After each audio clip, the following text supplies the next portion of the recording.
Hey everybody. Hey, I had to sit with you to take a picture. Just want to make a quick introduction tonight. We first want to thank our sponsors at Indie Memphis. Whichever guy. Consists of Duncan Williams, of course, is our primary sponsor. Please stick around after the screening tonight. We have the star of the film, Gerrit Graham, is here to do a Q&A.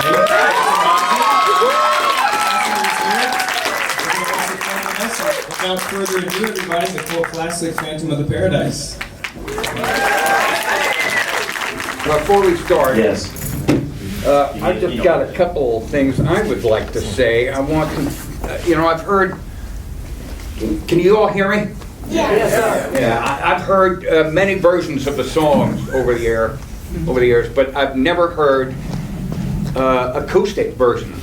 And I thought they were just great, so please, let's all give it up for the Renault Brothers. Richard, Dave, stand up. Great Dave, Outstanding. Also, just personally, a big shout out to the two guys who are responsible for me being here. Have really taken me in hand the last 24 hours, me and my buddy Rod, and shown us a great time. And that's Sam Baer. Did I say it right? Yes. Right, Sam Baer and Chad Barton. That's me. Chad Barton. Chad Barton.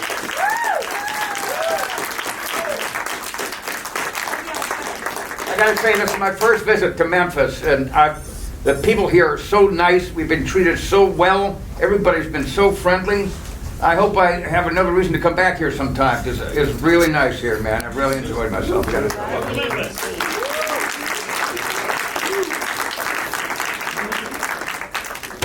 So, Well, here, Sam. You want to start us off? Like ask a question? Or find a question, whatever you want. I'm gonna find a question. Who out there has a question for Mr. Gerrit Graham? Beef himself. here's the guy. Give him the mic. Look, I love this movie, and I love Paul Williams, and I love you in it, and I want to know what it was like to be able to. I mean, this is probably a very basic question, but what it was like to work with Paul Williams and Brian De Palma, and how the dynamic worked. Because it seems like they would be such opposing. They would be in such great opposition, but they made such an amazing film.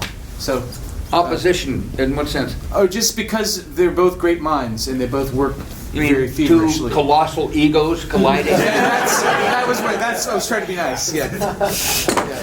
Well, I didn't really have any scenes with Paul, so I can't really speak with any authority about working with Paul. There was the stuff on stage with him in the booth up there, and that one thing at the airport. Give you the future beef. Terrifying thought, the future.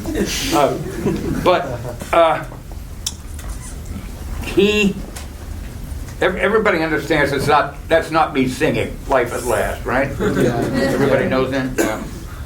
That was a decision that was made before I showed up out in L.A.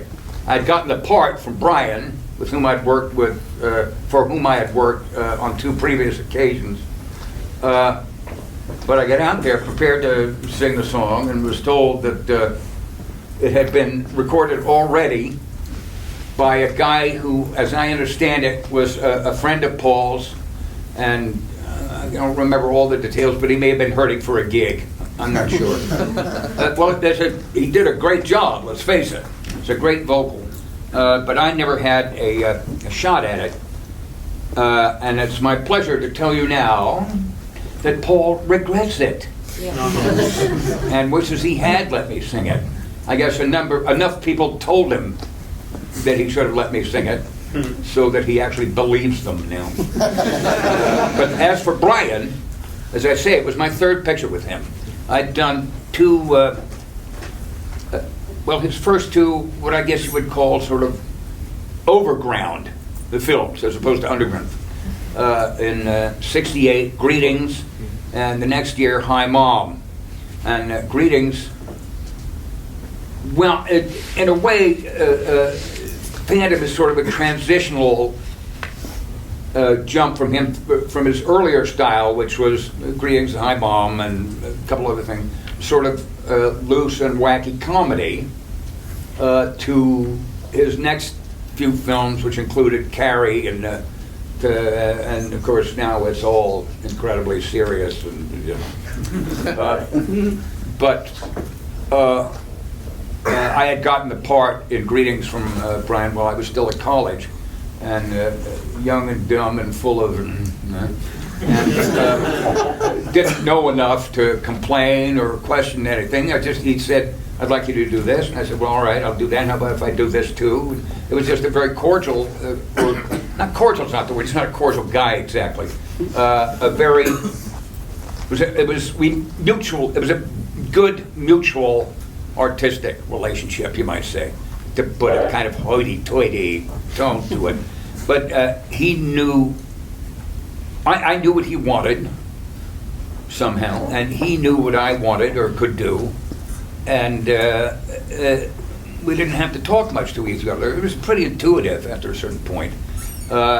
Take the scene where Beef is coming down the stairs, going to Cincinnati to see his mother. Why the acting police didn't come for me and carry me.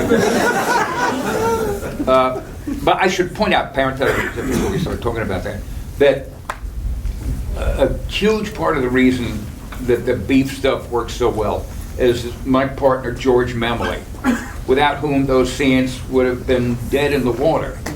And unfortunately, George died quite some time ago now, 3 decades ago or something, as a result of a special effects mistake on another film. But he was the greatest. Anyway, that scene, me coming down the stairs, George and I came up with all that dialogue with the exception of one line. Now, who can guess what that one line was that Brian insisted I say?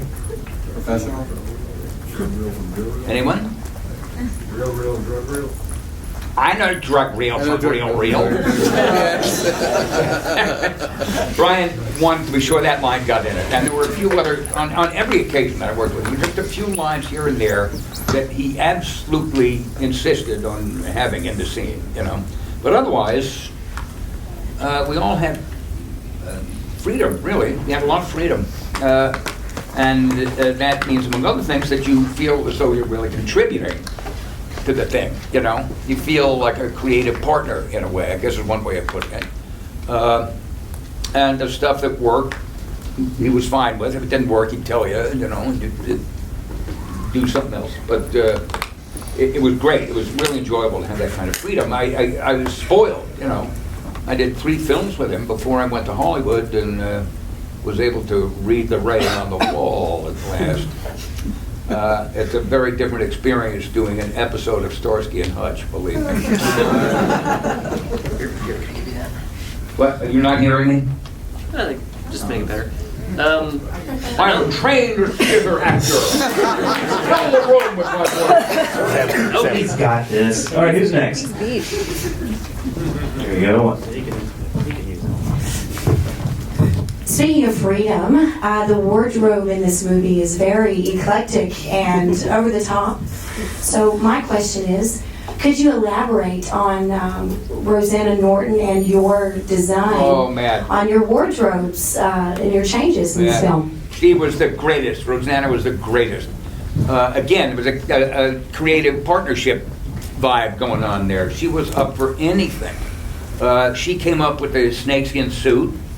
I don't know if you can spot it, but my belt buckle in that scene is a block of lucite with a baby rattlesnake. I found that. I found the platform boots. I brought them to her, and she was, that was great, fine, perfect, And the best example, really, well, of course, she loved it because she got to dress me in stuff that nobody else would ever put on. Like the Annabelle. But it was symbiotic. I was sitting around with a friend during the film. I guess we were in prep.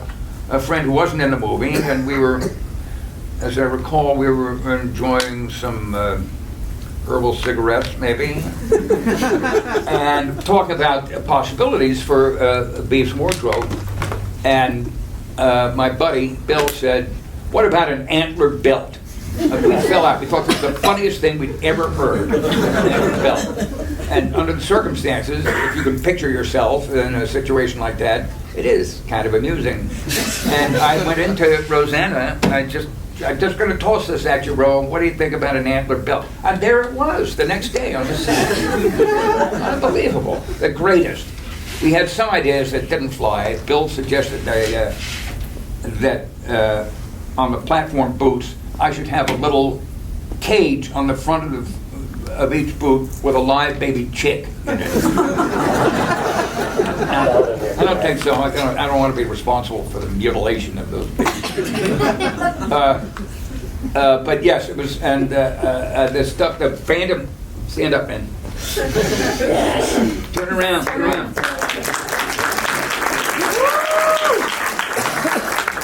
That is extremely accurate, that wardrobe. Thank you very much. That's my handiwork. You made it? Thank You showed it? I did. Extremely accurate.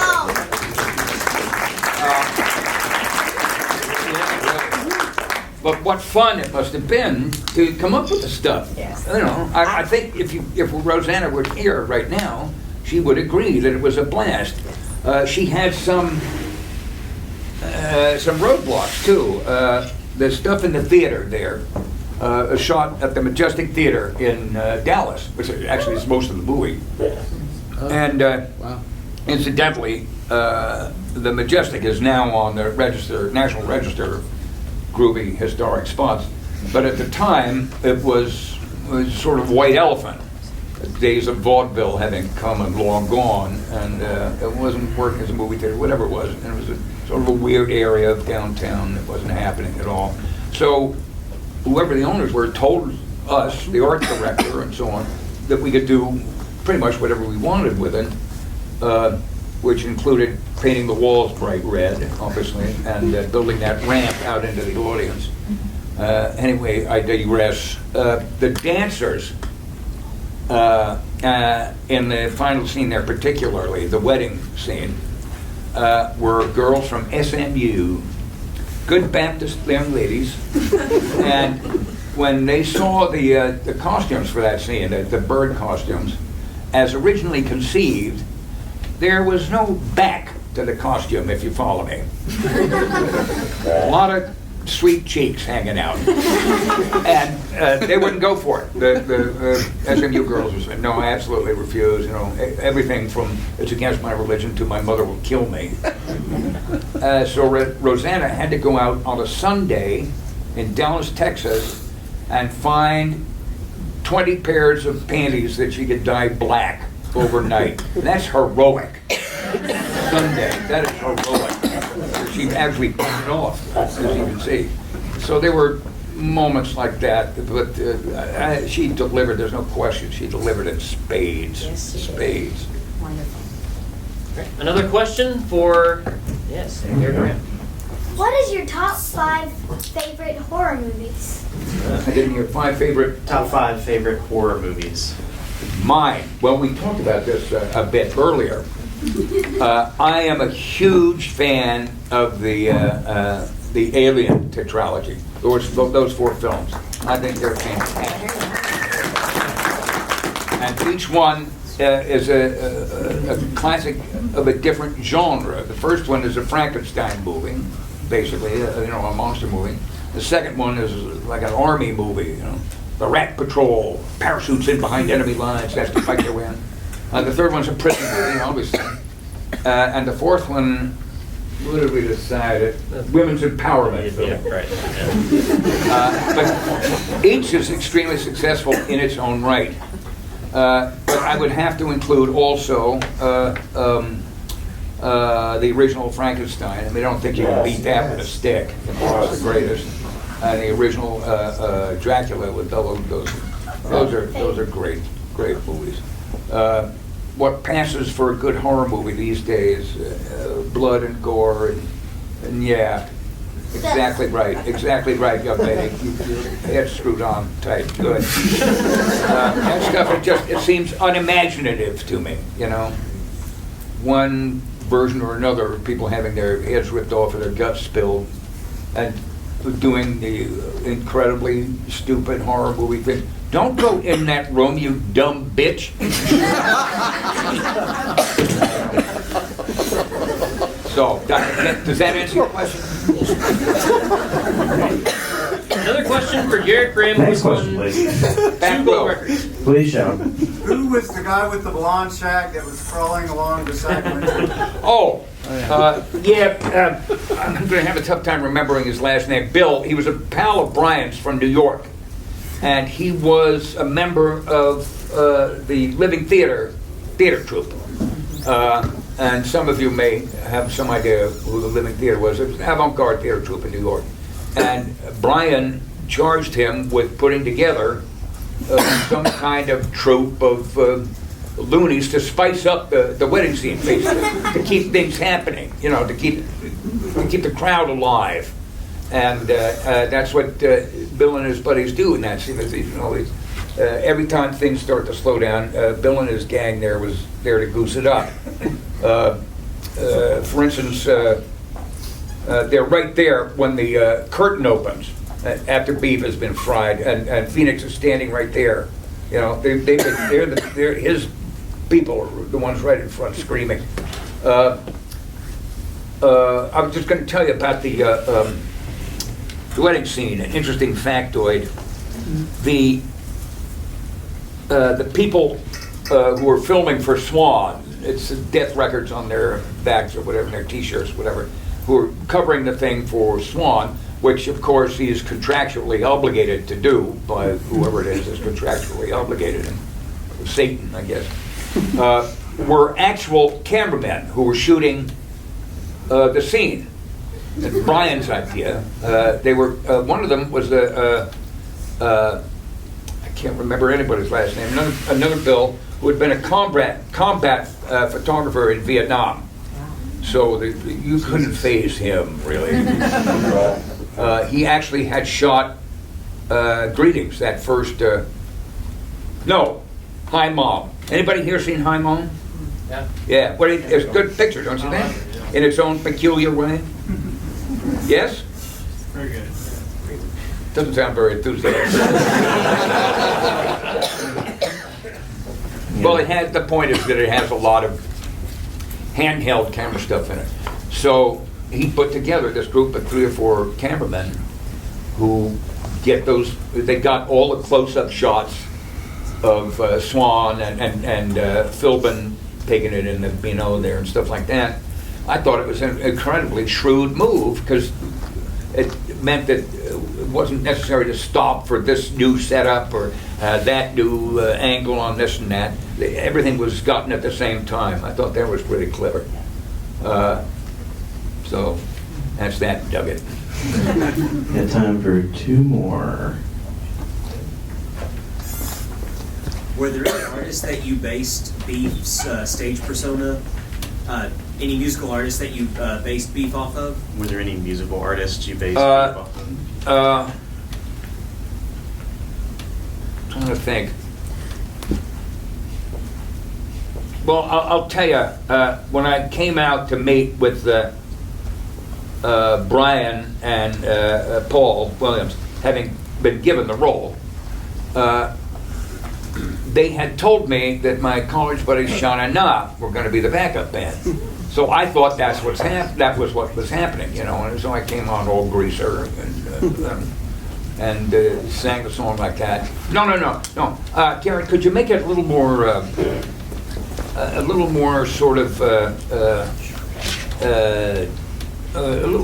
showy?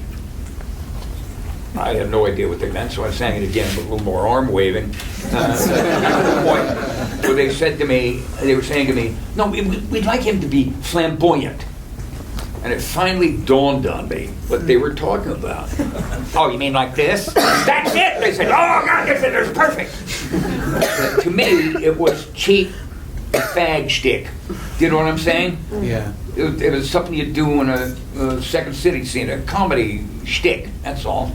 But it turned out to be that is exactly what they wanted. They just didn't have the balls to say, play it like a big queen. But it turns out, I can't explain it. That character was just in my head,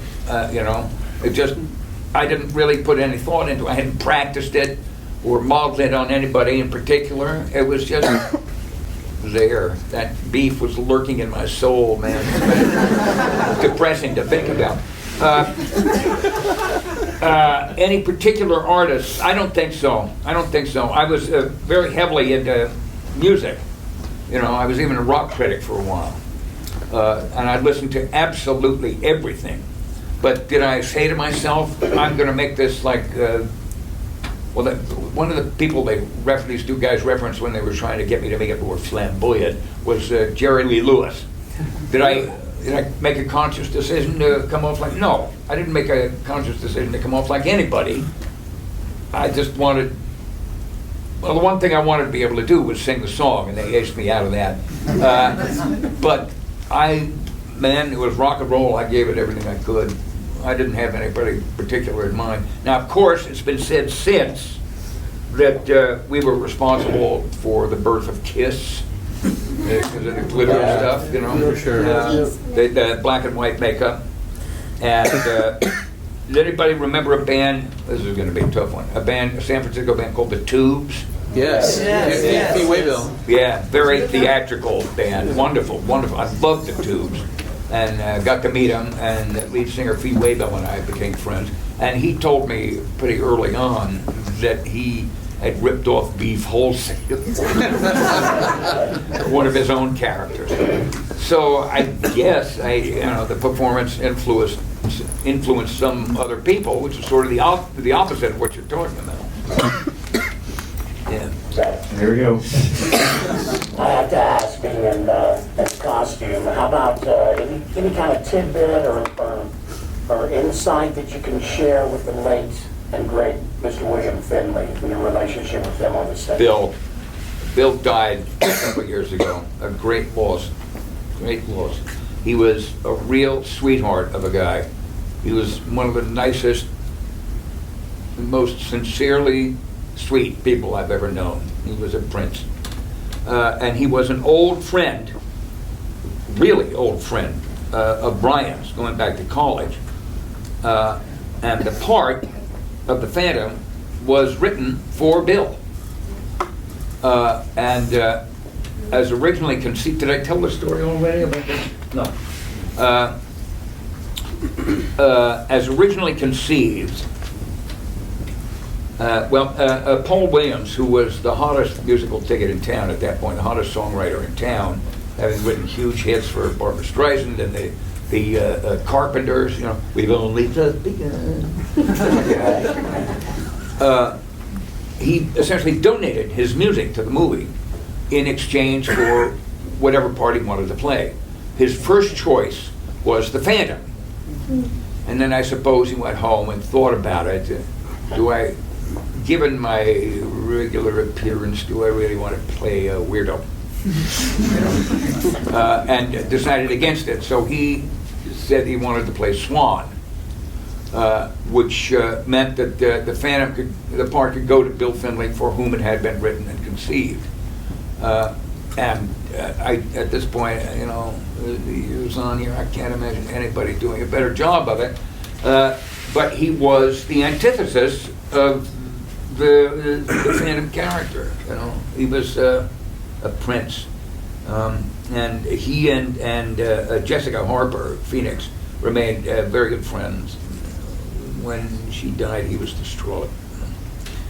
He leaves a wife and child, as they say. He named his son Dashiell after Dashiell Hammett. I thought that was pretty cool. Any other tidbit? You mean what he liked for breakfast? That kind of thing? Just anything that you guys shared, on and said, or that you did during the filming of the movie? What do you mean, gossip? What are you talking about? About acting, some acting hint or something? Yes, I'm not sure what you mean yes. exactly. I think an acting hint would be terrific. The fussing is giving me a bit of trouble. What is it? Yes, an acting tip for upcoming actresses and actors. Yeah, we didn't. No, nobody gave us acting hints. Nobody dared. I mean, who would? Who was it? It just it was all improvised basically. Brian trusted us, and the secret to improvisation, if you want to know, is if you're doing a scene with somebody else, never say no. If they come up with something, you want to go to Paris? Never say no. Always say yes, and while we're in Paris, let's do this and that. Always say yes and that's what a big part of what makes improvisational stuff work. There was something I was going to tell, an anecdote I was going to relate there. Improvise. Well, I can't remember. It's gone. Maybe it'll come back. And fun. Improvise. I mean, I got a bunch of little weirdo tidbits I could tell you. You know, the scene where all the girls are lined up on the stairs, waiting to go in and all my dreams are lost. Can you imagine being the casting director for that moment? The one girl was in. Do I look like a kidder? You know that moment? Yeah. Yeah.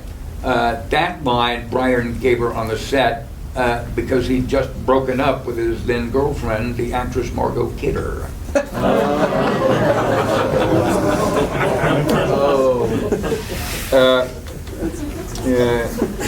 And at the prison, when they're signing the unfortunate, everybody's innocent, all those weirdos. They're signing them up for the dental program, and then you see them on the assembly line putting together tiddlywinks stuff. Tiddlywinks is a product of the Pressman Toy Company. And Ed Pressman is the producer of Phantom of the Paris, along with a number of other films. But one would infer from that a lot of Pressman toy money was used to get Phantom happening. What else? What else? Ron, what can I tell him? He's funny stuff. When you talk about the shower scene? Oh, Matt, you want just what? Oh yeah, here's a good story. When I started filming, I would arrive at the set before everybody else, because of all of the makeup stuff. So if the crew call was 6 a.m., I'd be there at 5, and I would emerge from hair and makeup and wardrobe as Beef, right? And 95% of what I said that these guys could hear was in character. So they looked at me kind of askance, let's say, and I wasn't their favorite person in the cast. So they started playing tricks on me. For instance, the scene out on the ramp in which Beast falls down and can't get up again. If you remember, when I fall, I go around so I get right on my stomach. That apparently was good after 1 or 2 takes, but they kept saying to Brian, no good, we gotta go again. We lost the focus there. Here in the gate, Brian, here in the gate, we gotta go again. And by the end, my stomach had to be made up by take 8 or 9. They were putting makeup on it. And Brian finally got irritated and annoyed enough so that they agreed to let one stand. But the really fun one was in the shower scene. The water, it was a set, with a removable wall and stuff, so it was easy to control. And you could move the camera around, get different angles. And when I got into the shower the first time, the water was nice and warm. It wasn't hot, it was nice and warm, so you could stand in it and be comfortable. And it got progressively colder and colder and colder and colder until it was really frigid. And so every time I got in it, I'd wince, I I didn't know enough to speak up. Well, this is show business, you know. And finally, Brian said, "What the hell's the matter with you, Gerrit? Are you sick or something?" And I said, no, the water's just a little cold.